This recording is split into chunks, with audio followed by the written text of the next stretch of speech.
Le livre du ciel. Tome 2.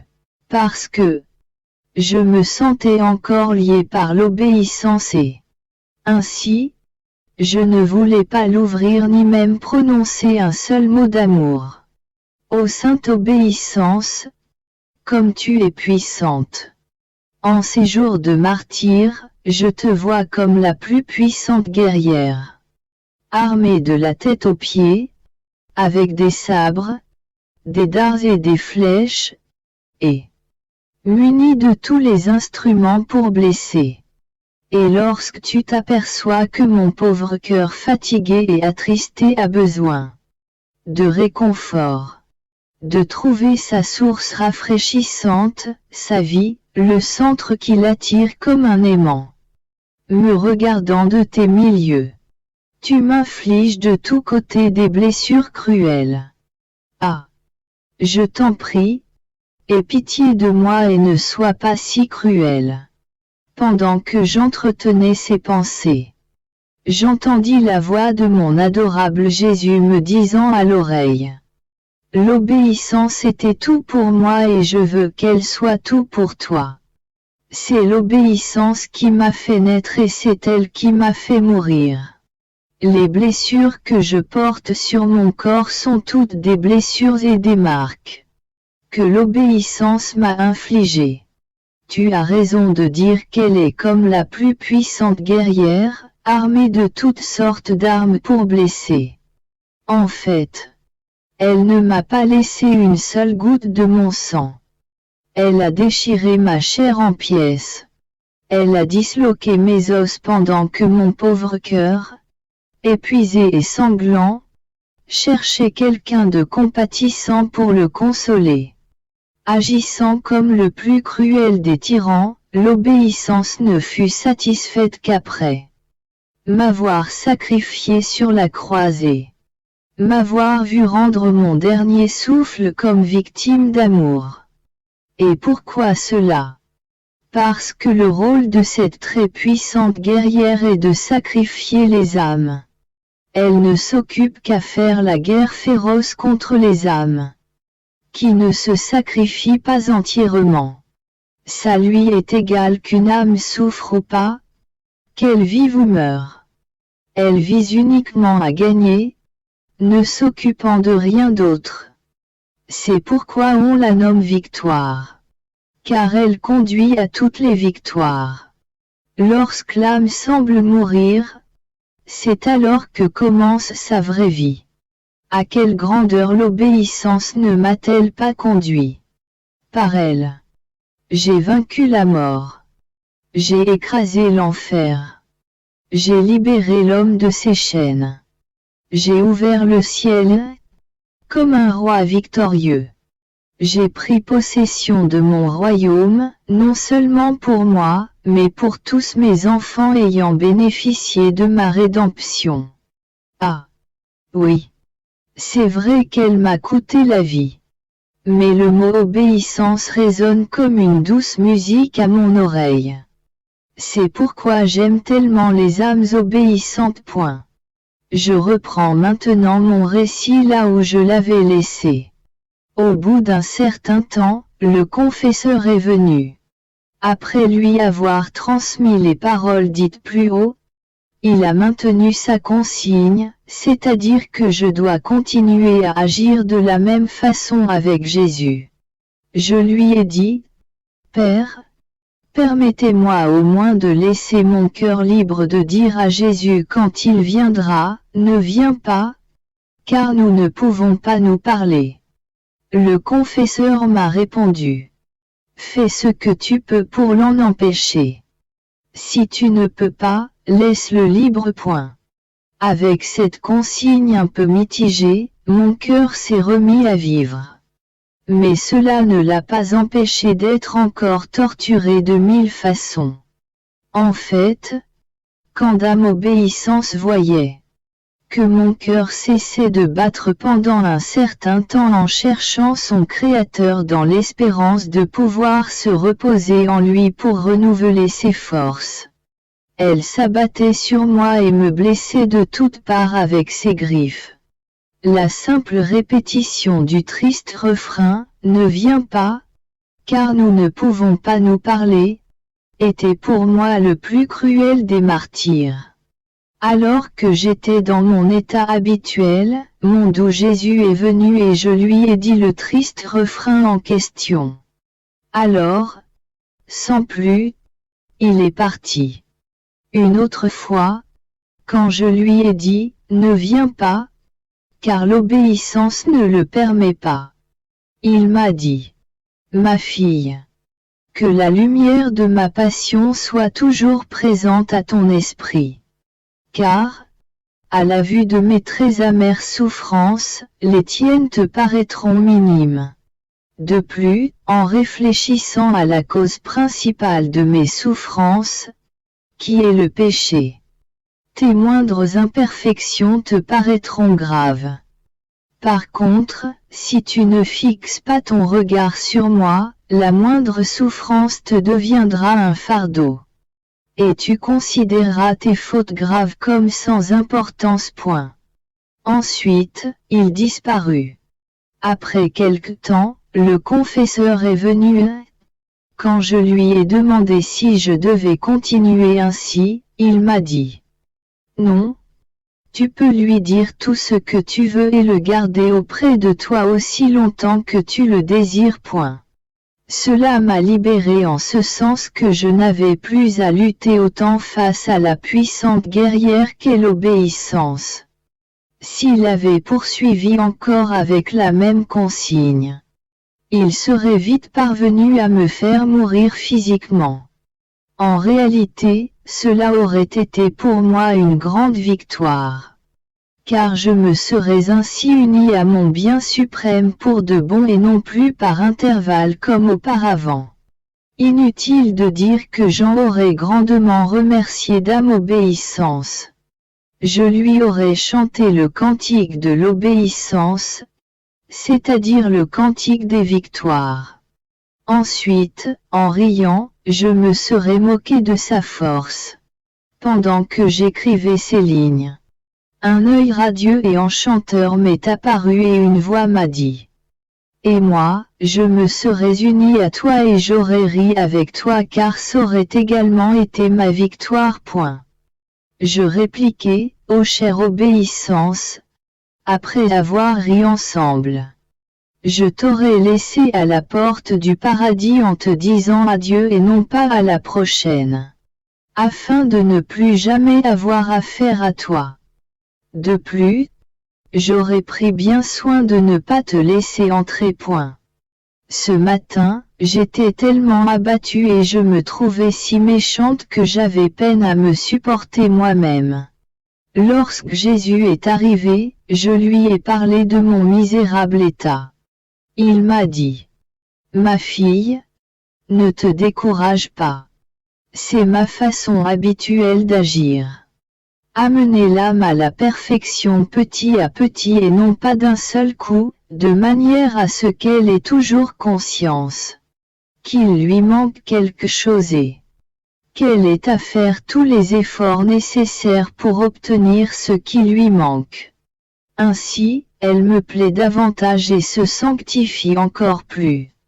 Et moi, attiré par ses actes, je me sens obligé de lui accorder de nouvelles faveurs célestes. De plus, un échange totalement divin s'établit entre l'âme et moi. Si, à l'opposé, l'âme possédait en elle la plénitude de la perfection, c'est-à-dire toutes les vertus, elle n'aurait pas à faire d'efforts, et il lui manquerait l'amorce nécessaire pour que le feu s'allume entre le Créateur et sa créature. Que le Seigneur soit à jamais béni. Jésus vint comme à l'accoutumée, mais sous un aspect tout nouveau. On aurait dit qu'un tronc d'arbre, comportant 3 racines, sortait de son cœur blessé et se penchait pour pénétrer dans le mien, duquel ressortaient de nombreuses branches chargées de fleurs, de fruits, de perles, et de pierres précieuses qui brillaient comme les plus resplendissantes étoiles. À l'ombre de cet arbre, mon aimable Jésus s'amusait follement. D'autant plus que plusieurs perles tombant de l'arbre formaient une magnifique parure pour sa très sainte humanité. Il me dit: Ma très chère fille, les 3 racines du tronc d'arbre sont la foi, l'espérance et la charité. Le fait que ce tronc sort de mon cœur pour pénétrer dans le tien signifie que tout le bien que possède une âme vient de moi, et que les créatures ne possèdent rien d'autre que leur néant, lequel me donne la liberté de pénétrer en elles pour faire ce que je veux. Cependant, il y a des âmes qui s'opposent à moi et choisissent de faire leur propre volonté. Pour elles, le tronc ne produit ni branches, ni fruits, ni rien de bon. Les branches de cet arbre, avec ses fleurs, ses fruits, ses perles et ses pierres précieuses, sont les différentes vertus qu'une âme possède. Qu'est-ce qui donne vie à un si bel arbre? Évidemment, ce sont ses racines. C'est donc dire que la foi, l'espérance et la charité englobent tout et sont le fondement de l'arbre qui ne peut rien produire sans elles. J'ai compris que les fleurs représentent les vertus, les fruits, les souffrances, et que les perles et les pierres précieuses représentent les souffrances vécues par pur amour pour Dieu. Voilà pourquoi ces objets forment une si magnifique parure pour notre Seigneur. Assis à l'ombre de cet arbre, Jésus me regardait avec une tendresse toute paternelle. Puis, dans un élan d'amour irrésistible, il me serra fortement contre lui en disant: Comme tu es belle!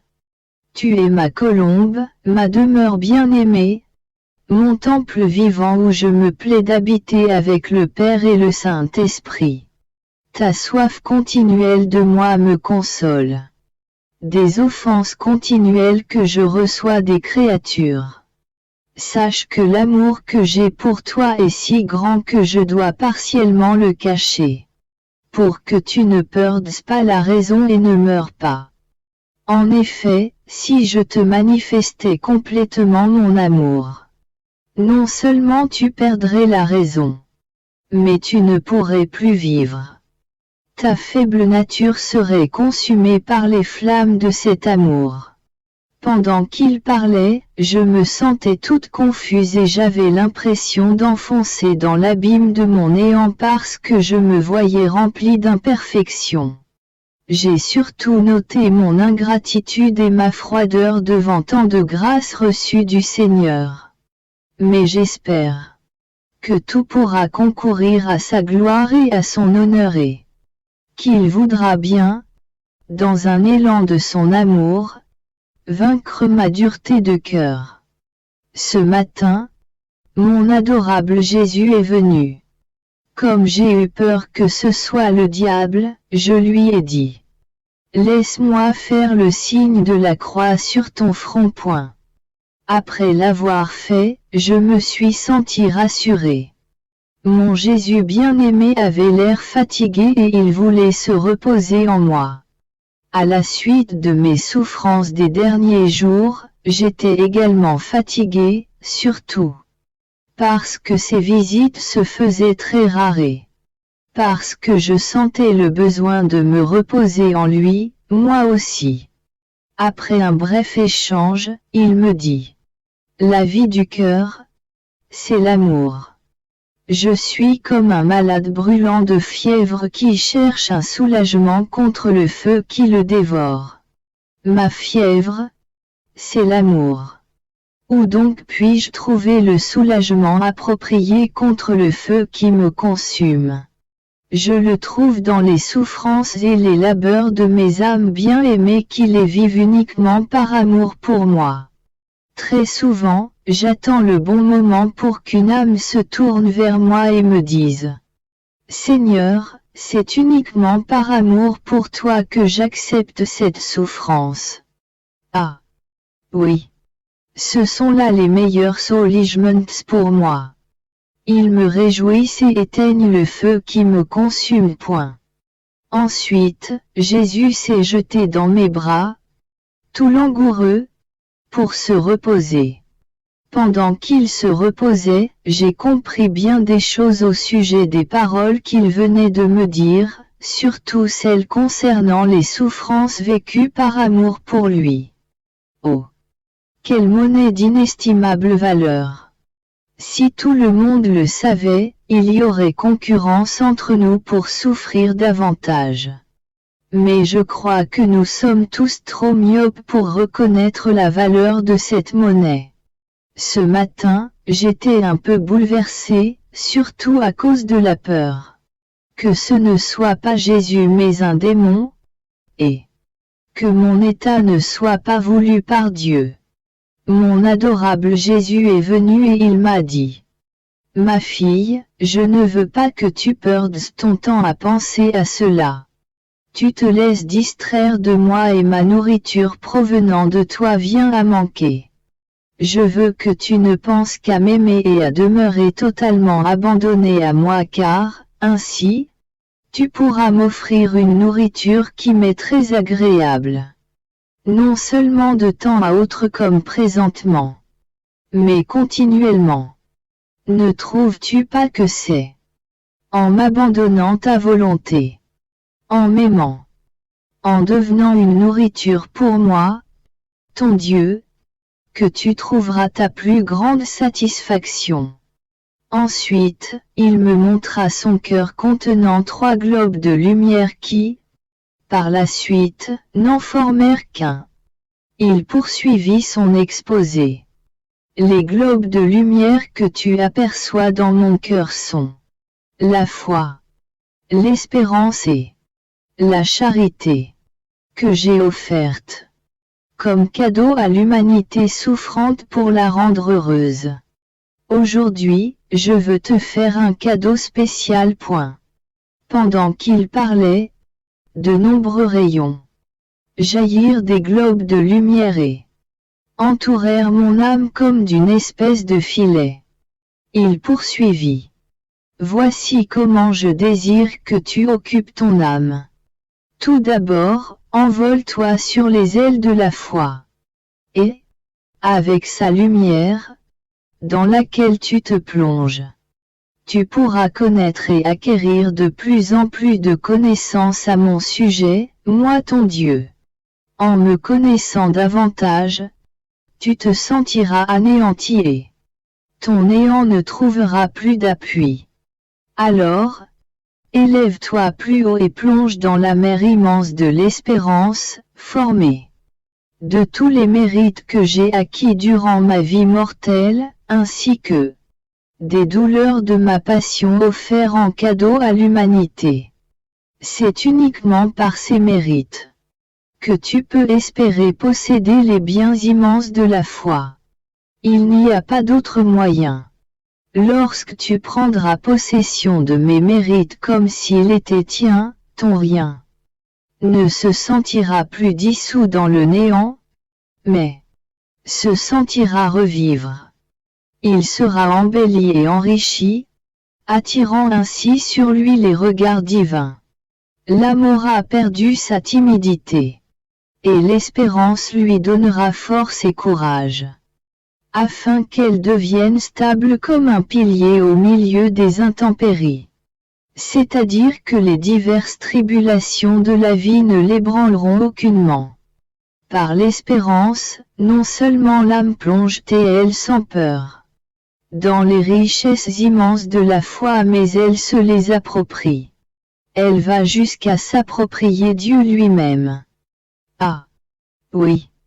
L'espérance permet à l'âme d'obtenir tout ce qu'elle veut. Elle est la porte du ciel, le seul moyen d'y entrer. Car qui espère tout, obtient tout. Et quand l'âme aura réussi à s'approprier Dieu lui-même, elle se trouvera devant l'océan immense de la charité, emportant avec elle la foi et l'espérance. Elle s'y plongera pour ne plus faire qu'un avec son Dieu. Mon très aimable Jésus ajouta. Si la foi est roi et la charité, reine. L'espérance est la mère médiatrice et pacificatrice. Il pourra y avoir divergence entre la foi et la charité. Mais l'espérance étant un lien de paix, elle convertit tout en paix. L'espérance est le soutien, le rafraîchissement. Quand l'âme s'élève par la foi, elle voit la beauté et la sainteté de Dieu ainsi que l'amour par lequel elle est aimée de lui. Ainsi, elle est portée à aimer Dieu. Cependant, consciente de sa misère, du peu de choses qu'elle sait faire et de son manque d'amour, elle se sent mal à l'aise et troublée. Elle ose à peine s'approcher de Dieu. Alors, cette mère médiatrice se place entre la foi et la charité et commence à jouer son rôle de pacificatrice. Elle redonne la paix à l'âme. Elle la pousse à se relever. Elle lui donne des forces nouvelles et la conduit devant le roi foi et la reine charité. Elle leur présente des excuses au nom de l'âme. Elle lui donne une nouvelle effusion de mérites et les supplie de la recevoir. Alors la foi et la charité, les yeux fixés sur cette mère médiatrice si tendre et compatissante, accueillent l'âme. Et, ainsi, Dieu trouve en elle ses délices. Pareillement, l'âme trouve ses délices en Dieu. Ô Sainte Espérance, comme tu es admirable. Une âme remplie de toi est semblable à un noble voyageur en marche pour aller prendre possession d'une terre qui sera toute sa fortune. Comme il est inconnu et qu'il traverse des terres qui ne lui appartiennent pas. Certains se moquent de lui. D'autres l'insultent. Certains lui arrachent ses vêtements. D'autres vont jusqu'à le battre et même à le menacer de mort. Que fait le noble voyageur au milieu de toutes ces contrariétés? En est-il troublé? Pas du tout. Au contraire, il se moque de ceux qui lui font toutes ces difficultés. Car il est convaincu que plus il souffrira, plus il sera honoré et glorifié lorsqu'il prendra possession de sa terre. Il incite même les gens à le tourmenter davantage. Il reste toujours calme et jouit d'une paix quasi parfaite. Au milieu des insultes, il reste tellement calme qu'il dort dans le sein de son Dieu tant désiré. Alors que d'autres autour de lui demeurent éveillés. Qu'est-ce qui donne une telle paix et une telle fermeté à ce voyageur? C'est l'espérance des biens éternels. Comme ils lui appartiennent de droit, il est prêt à tout pour les posséder. En songeant qu'ils seront à lui, il les aime de plus en plus. C'est ainsi que l'espérance conduit à l'amour. Comment décrire tout ce que mon bien-aimé Jésus me montra? Je préférerais ne rien dire. Mais je constate que d'âme obéissance, au lieu de se montrer amical, prend l'allure guerrière et s'empare de ses armes pour me faire la guerre et me blesser. Oh! Je t'en prie, ne prends pas si vite les armes, rentre tes griffes. Calme-toi. Car je vais t'obéir de mon mieux afin que nous restions amis. Quand une âme est plongée dans l'immense mer de la charité, elle connaît d'ineffables délices et elle savoure des joies indicibles. Tout devient amour en elle. Ses soupirs, ses battements de cœur et ses pensées sont autant de voix mélodieuses qu'elle fait résonner aux oreilles de son Dieu qu'elle aime tant. Ces voix sont remplies d'amour et appellent Dieu. Et lui, attiré et blessé par elle, réplique par ses propres soupirs et battements de cœur ainsi que par tout son être divin, appelant continuellement l'âme à lui. Qui pourrait dire à quel point l'âme est blessée par ces appels divins? Elle se met à délirer comme sous l'effet d'une forte fièvre. Elle court, presque folle, et va se plonger dans le cœur de son bien-aimé afin d'y trouver un rafraîchissement. Elle boit à torrents les délices divines. Enivrée d'amour, elle compose des cantiques d'amour pour son très doux époux. Comment dire tout ce qui se passe entre l'âme et Dieu? Comment parler de cette charité qui est Dieu lui-même? Je vois une lumière immense et mon esprit en demeure stupéfait. Je me fixe tantôt sur un point, tantôt sur un autre. Alors que j'essaie de décrire ce que je vois, je ne fais que balbutier. Ne sachant que faire, je garde le silence pour l'instant. Je crois que Dame Obéissance me pardonnera. Car, si elle se fâchait contre moi, elle n'aurait pas raison cette fois. Elle aurait tous les torts, puisqu'elle ne m'a pas donné une plus grande facilité d'expression. Avez-vous compris? Très révérende Dame Obéissance. Gardons la paix sans argumenter davantage. Mais qui l'aurait cru? Même si c'est elle qui a tort et que j'ai de la difficulté à m'exprimer. Dame Obéissance a pris la mouche et s'est mise à agir comme un cruel tyran, allant jusqu'à m'empêcher de voir mon aimable bien, ma seule et unique consolation. Comme on peut le voir, cette dame agit parfois comme une petite fille. Lorsqu'elle veut quelque chose et qu'elle ne l'obtient pas en demandant poliment, elle remplit alors la maison de ses cris et de ses pleurs jusqu'à ce qu'on acquiesce à sa demande. Bravo! Je ne croyais pas que tu étais comme ça. Même si je bafouille, tu veux que j'écrive sur la charité. Oh mon Dieu! Toi seul peux la rendre plus raisonnable. Car c'est évident que ça ne peut continuer comme ça. Je t'en prie, Obéissance, redonne-moi mon doux Jésus, ne me prive plus de la vision de mon plus grand bien. Je te promets que, même en bafouillant, j'écrirai comme tu le veux. Je te demande seulement la grâce de me laisser me reposer pendant quelques jours. Car mon esprit est trop petit.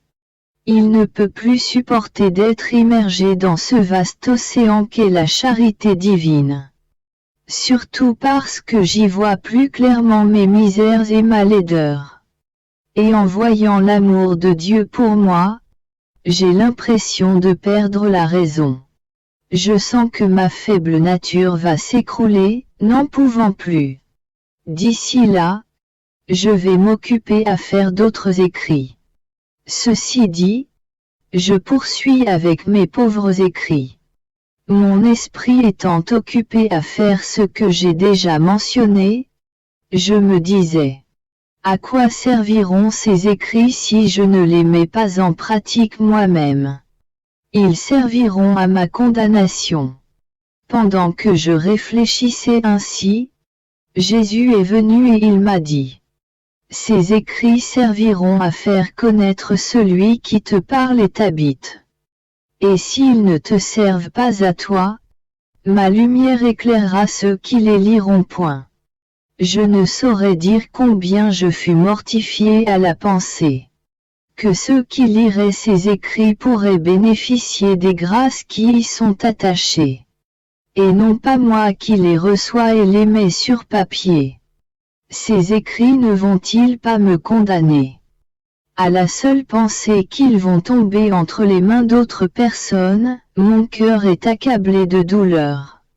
Dans ma profonde affliction, je me disais, quelle est la raison d'être de mon état si ma condamnation doit en résulter? Alors mon très aimable Jésus revint et il me dit, ma vie fut nécessaire pour le salut du monde.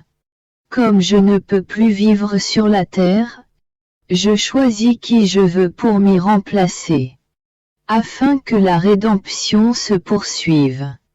Voilà la raison d'être de ton état. Point. Par les paroles que mon doux Jésus m'a dites hier, j'ai senti un clou transpercer mon cœur. toujours aussi bienveillant envers la misérable pécheresse que je suis. Il est venu et m'a dit avec compassion: Ma fille, je ne veux plus que tu t'affliges ainsi. Sache que tout ce que je te fais écrire n'est rien d'autre qu'un reflet de toi-même et de la perfection à laquelle j'ai conduit ton âme. Ah, mon Dieu! Quelle répugnance j'éprouve à écrire ces mots, puisqu'ils ne me paraissent pas véridiques. Je ne comprends pas encore ce que signifie la vertu et la perfection. Mais l'obéissance veut que j'écrive. Et il vaut mieux pour moi ne pas résister afin de ne pas être aux prises avec elle. Cela d'autant plus qu'elle a un visage à deux faces. Si je fais ce qu'elle dit, elle se montre comme une dame et me caresse comme l'amie la plus fidèle, me promettant tous les biens du ciel et de la terre. Si, par contre, elle détecte l'ombre d'une difficulté dans sa relation avec moi, alors, sans crier gare, elle se transforme en guerrière munie de toutes les armes pour blesser et détruire. Ô mon Jésus, quel genre de vertu est l'obéissance pour que sa seule pensée nous fasse trembler? J'ai dit à Jésus: Mon bon Jésus, à quoi bon m'accorder tant de grâce si elles remplissent d'amertume toute ma vie, surtout à cause des heures durant lesquelles je suis privé de ta présence? Le simple fait de savoir qui tu es et de qui je suis privé est pour moi un martyre. Tes grâces ne servent qu'à me faire vivre dans l'amertume continuelle. Jésus me répondit: Quand une personne a savouré la douceur d'un mets sucré et qu'elle est ensuite forcée de prendre un mets amer, elle doit doubler son désir de sucré afin d'oublier l'amer. Il est bon qu'il en soit ainsi. Car, si elle goûtait toujours au sucré sans jamais goûter à l'amer, elle n'apprécierait pas autant le sucré.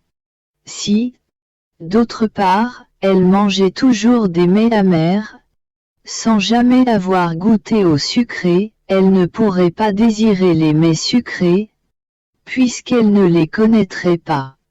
Ainsi, les deux sont utiles. Je repris: Mon Jésus, si patient avec mon âme misérable et ingrate, pardonne-moi. J'ai l'impression que, cette fois, j'ai été trop curieuse. Il continua: Ne sois pas si perturbé. C'est moi qui soulève des difficultés dans ton fort intérieur afin d'avoir l'occasion de converser avec toi et de t'instruire. Intérieurement, je me disais: si ces écrits tombaient entre les mains d'une personne, elle pourrait dire: elle doit être une bonne chrétienne puisque le Seigneur lui accorde tant de grâce, ignorant que, en dépit de tout, je suis encore si mauvaise. Voilà comment les gens peuvent se leurrer. Autant sur ce qui est bien que sur ce qui est mal. Ah! Seigneur! Toi seul connais la vérité et le fond des cœurs. Pendant que j'entretenais ces pensées, mon Jésus vint et il me dit: Ma bien-aimée, et si les gens savaient que tu es mon défenseur et le leur? Je lui répondis: Mon Jésus, que dis-tu? Il reprit: N'est-il pas vrai que tu me défends contre les souffrances qu'ils m'infligent, en te plaçant entre eux et moi, que tu prends sur toi les coups qu'on veut m'asséner ainsi que ceux que je devrais faire tomber sur eux. Et si, parfois, tu n'absorbes pas les coups à ma place, c'est que je ne le permets pas. Et cela à ton plus grand regret et accompagné de tes plaintes auprès de moi. Pourrais-tu nier cela? Non, Seigneur, répondis-je, je ne peux nier cela. Mais je reconnais que c'est quelque chose que tu as toi-même infusé en moi. Voilà pourquoi je dis que si j'agis ainsi, ce n'est pas parce que je suis bonne. voilà aussi pourquoi je me sens si confuse quand je t'entends dire de telles choses. Ce matin, mon adorable Jésus est venu et m'a transporté hors de mon corps, mais, à mon grand regret, je ne le voyais que de dos. Malgré mes applications de me laisser voir sa sainte face, rien ne changeait. Je me disais, serait-ce à cause de mes manques d'obéissance à écrire qu'il ne veut pas me montrer sa face adorable? Je pleurais. Après m'avoir laissé pleurer un bout de temps, il s'est retourné et m'a dit: je ne tiens pas compte de tes refus car ta volonté est tellement unie à la mienne que tu ne peux vouloir que ce que je veux. Ainsi, malgré tes répugnances, tu te sens attiré comme par un aimant à faire ce qui t'est demandé. Tes répugnances ne servent qu'à rendre ta vertu d'obéissance plus belle et lumineuse. C'est pourquoi j'ignore tes refus. Ensuite, j'ai contemplé son très beau visage et j'ai ressenti un contentement indescriptible. Je lui ai dit, mon très doux amour, si c'est pour moi un tel délice de te voir, comment cela pouvait-il être pour notre reine-mère lorsqu'elle te portait dans son sein très pur? Quel contentement, que de grâce ne lui as-tu pas accordé? Il répondit: ma fille, les délices et les grâces déversées en elles étaient si grandes et si nombreuses que ce que je suis par nature, ma mère l'est devenue par grâce. Puisqu'elle était sans péché, ma grâce régnait librement en elle. Il n'y a rien de mon être que je ne lui ai communiqué. À cet instant, j'ai cru voir notre reine-mère comme un autre Dieu, mais à une différence près. Pour Dieu, la divinité est par nature alors que, pour Marie très sainte, tout lui fut accordé par grâce. J'étais stupéfaite. Je dis à Jésus: mon cher bien, notre mère a pu recevoir tant de dons, parce que tu te laissais voir intuitivement par elle. J'aimerais savoir comment tu te manifestes à moi. Est-ce par vision abstraite ou par vision intuitive? Qui sait, ce n'est peut-être même pas par vision abstraite. Jésus me répondit: j'aimerais te faire comprendre la différence entre les deux. Par la vision abstraite, l'âme contemple Dieu.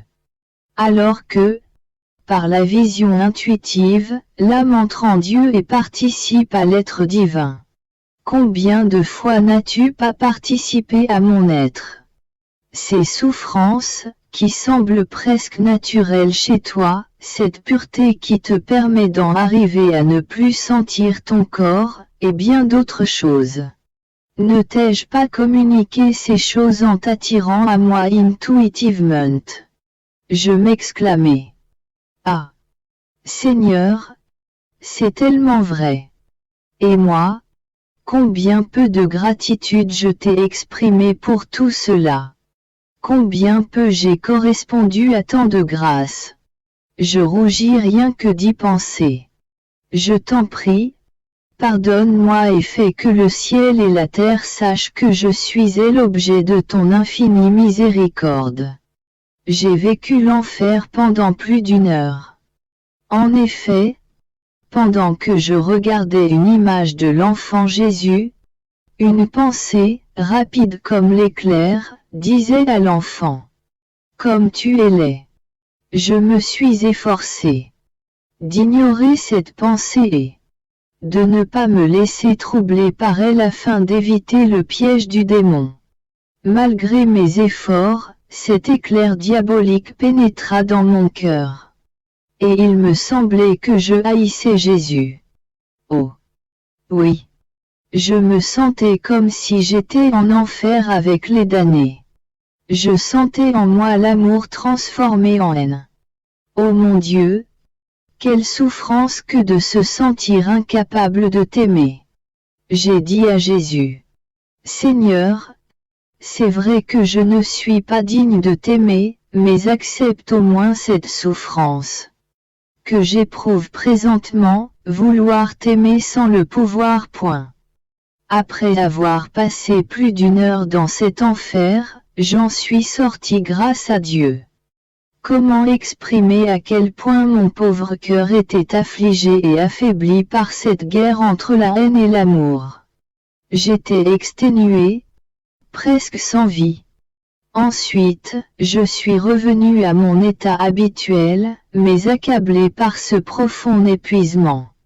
Mon cœur et toutes mes puissances intérieures qui, habituellement, recherchent leur unique bien avec une ardeur indescriptible et ne s'arrêtent que lorsqu'ils l'ont trouvé. Puis se reposer le savour avec le contentement le plus exquis, cette fois, était inerte. Ô mon Dieu, quel coup cruel pour mon cœur! Ensuite, mon bienveillant Jésus est venu et sa présence consolante m'a aussitôt fait oublier que j'avais visité l'enfer. À tel point que je n'ai même pas demandé pardon à Jésus. Mes puissances intérieures, si profondément humiliées et fatiguées, se reposaient maintenant en lui. Tout était silencieux. Il n'y avait que l'échange de quelques regards d'amour qui blessaient nos deux cœurs. Après avoir gardé un profond silence durant quelque temps, Jésus me dit: « Ma fille, j'ai faim. Donne-moi quelque chose. » Je répondis: « Je n'ai rien à te donner. » Mais, à cet instant même, j'aperçus un pain et le lui donnai. Il le dégusta avec beaucoup de plaisir. Dans mon fort intérieur, je me disais: ça fait quelques jours qu'il ne m'a pas parlé. Comme s'il voulait répondre à ma pensée, il me dit: parfois, l'époux est heureux d'échanger avec son épouse, pour lui confier ses secrets les plus intimes. D'autres fois, il aime encore mieux se délecter en se reposant pendant que chacun contemple la beauté de l'autre. Cela est nécessaire. Car, après s'être reposé et avoir goûté la beauté l'un de l'autre, ils s'aiment davantage et se remettent au travail avec plus de force pour négocier et défendre leurs intérêts. C'est ce que je fais avec toi. N'es-tu pas heureuse? Le souvenir de l'heure passée en enfer m'a traversé l'esprit et je lui ai dit: Seigneur, pardonne-moi mes nombreuses offenses à ton égard. Il répondit: ne t'afflige pas, ne sois pas perturbé. C'est moi qui conduis l'âme dans l'abîme profond afin de pouvoir la conduire au ciel plus rapidement. Ensuite, il m'a fait comprendre que ce pain que j'avais trouvé, c'était la patience avec laquelle j'avais supporté cette heure de lutte sanglante. Ainsi donc, la patience déployée, l'humiliation subie et l'offrande à Dieu de nos souffrances pendant la tentation sont un pain nourrissant pour Jésus qu'il accepte avec grand plaisir. Ce matin, mon adorable Jésus s'est manifesté en silence. Il avait l'air très affligé. Une épaisse couronne d'épines était enfoncée sur sa tête. Mes puissances intérieures étaient silencieuses et je n'ai pas osé dire un mot. Voyant que sa tête le faisait beaucoup souffrir, très délicatement, je lui ai enlevé sa couronne. Ah! Quels spasmes douloureux le secouèrent. Ses plaies se sont rouvertes et le sang coulait abondamment. C'était à fendre l'âme. J'ai placé la couronne sur ma tête et lui-même m'a aidé à l'enfoncer profondément. Tout cela se passait en silence. Quelle ne fut pas ma surprise quand, au bout d'un moment, j'ai vu que les créatures, par leurs offenses, remettaient une autre couronne sur sa tête. Ô humaine perfidie! Ô incomparable patience de Jésus! Il ne disait rien, évitant presque de regarder qui étaient ses offenseurs. Encore une fois, je la lui retirai. Rempli d'une tendre compassion, je lui dis. Mon cher bien, ma douce vie, raconte-moi un peu. Pourquoi ne me dis-tu rien? Tu n'as pas l'habitude de me cacher tes secrets. Oh! Je t'en prie. Parlons un peu ensemble. Ainsi, nous pourrons exprimer la tristesse et l'amour qui nous oppressent. Il me répondit. Ma fille. Tu soulages beaucoup mes peines. Mais sache que si je ne te dis rien, c'est parce que tu m'obliges toujours à ne pas châtier mes créatures. Tu veux t'opposer à ma justice. Et, si je ne fais pas ce que tu demandes, tu en es déçu. Et je souffre encore plus de ne pas t'avoir donné satisfaction. Alors, pour éviter tout mécontentement de part et d'autre, je me tais point. Je lui dis. Mon bon Jésus, aurais-tu oublié que tu souffres davantage après avoir exercé ta justice? C'est lorsque je te vois souffrir dans tes créatures que je suis davantage en alerté, porté à te prier de ne pas les châtier. Et quand je vois ces mêmes créatures se tourner contre toi, comme des vipères venimeuses prêtes à te tuer, parce qu'elles se voient en train de subir tes châtiments, ce qui d'ailleurs provoque encore plus ta justice, alors je n'ai pas l'âme à dire fiat voluta tua. Il reprit. Ma justice n'en peut plus. Je me sens blessé partout. Par les prêtres, les personnes dévotes et les laïcs. Surtout à cause des abus des sacraments. Certains n'y accordent aucune importance et les méprisent même. D'autres les reçoivent simplement pour en faire un sujet de conversation ou pour leur bon plaisir. Ah! Comme mon cœur est torturé quand je vois les sacraments, perçus comme des images en couleur ou comme des statues de pierre qui, de loin, semblent vivantes et animées mais qui, de près, provoquent la désillusion. On les touche et on ne trouve que du bois, du papier, de la pierre. En somme des objets inanimés. Pour une bonne part, voilà comment les sacraments sont perçus, des bricoles n'ayant que des apparences. Et que dire de ceux qui se trouvent plus souillés que purs après les avoir reçus? Que dire aussi de l'esprit mercantile qui règne parmi ceux qui les administrent? C'est triste à en pleurer. Ils sont prêts à tout pour de misérables sous, au point de perdre leur dignité. Et là où il n'y a rien à gagner, ils n'ont ni main ni pied pour bouger un tant soit peu. Cet esprit mercantile habite tellement leur âme qu'il déborde à l'extérieur. À tel point que les laïcs eux-mêmes en sentent la puanteur. Ils en sont scandalisés et en arrivent à ne plus croire à leurs paroles. Ah! Personne ne m'épargne. Il y en a qui m'offensant directement et d'autres qui, disposant de moyens pour empêcher beaucoup de mal, ne s'en donnent pas la peine. Je ne sais vers qui me tourner. Je vais les châtier de façon à les rendre impuissants ou même à les détruire complètement. Des églises resteront désertes, car il n'y aura personne pour y administrer les sacraments. Rempli de crainte, je l'interrompis en disant. Seigneur, que dis-tu? Si certains abusent des sacraments, il y a aussi plusieurs bonnes personnes qui les reçoivent dans de bonnes dispositions et qui souffriraient beaucoup si elles ne pouvaient les recevoir. Point. Il reprit. Leur nombre est trop restreint. Et puis, leur souffrance d'être privés des sacraments servira de réparation envers moi et en feront des victimes de réparation pour ceux qui en abusent. Point. Qui pourrait dire combien je fus tourmenté par ces paroles de mon bien-aimé Jésus. J'espère que, grâce à son infinie miséricorde, il va s'apaiser. Ce matin, montré patient Jésus s'est une fois de plus montré affligé. Je n'osais pas lui dire un mot de peur qu'il reprenne son discours plaintif au sujet des prêtres. C'est que l'obéissance veut que j'écrive tout, même les choses qui touchent l'exercice de la charité envers le prochain.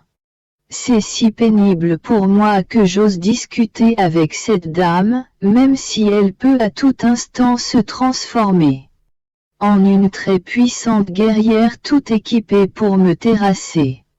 J'étais tellement tendu que je ne savais que faire.